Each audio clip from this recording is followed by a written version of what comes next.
Remember the story of 14-year-old Daniel Benjamin, whose life was almost cut short after his two hands were amputated following an electric shock?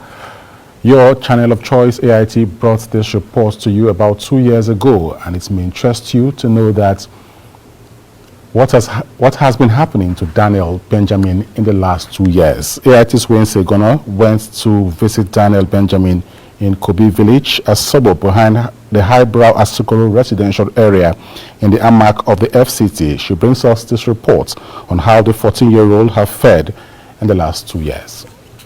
United Nations Educational, Scientific and Cultural Organization UNESCO says about 20 million children are out of school in Nigeria. The figure is a far-reaching increase from the 10.5 million recorded by the United Nations Children's Fund, UNICEF, in 2020. This is a 17-year-old boy. Daniel Benjamin is one of the 20 million children currently out of school in Nigeria. He belongs to the category of children referred to as school dropouts. During the COVID-19 lockdown 2 years ago, Daniel's father made him to learn welding as a skill since schools were closed down in the FCT.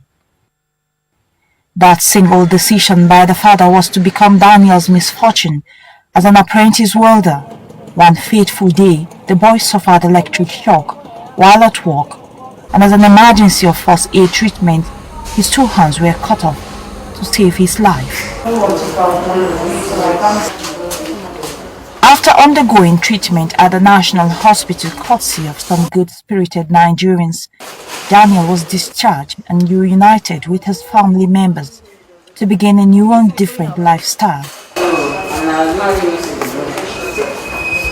Daniel has had to depend on his mother, who stopped all business activities so she could attend to the young boy's every need. It's my mother, it's my family, it's all my family that used to help me. My mother, my father, and my brothers.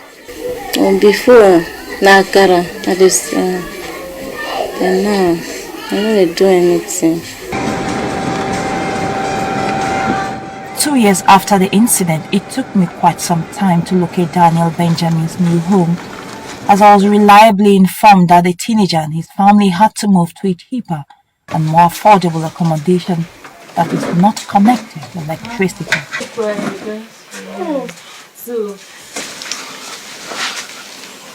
Daniel says daily when other children go to school and the adults leave home for their various businesses, he's left at home wondering what type of life he now has to live without his two hands. Only me sometimes, only me and my small brother.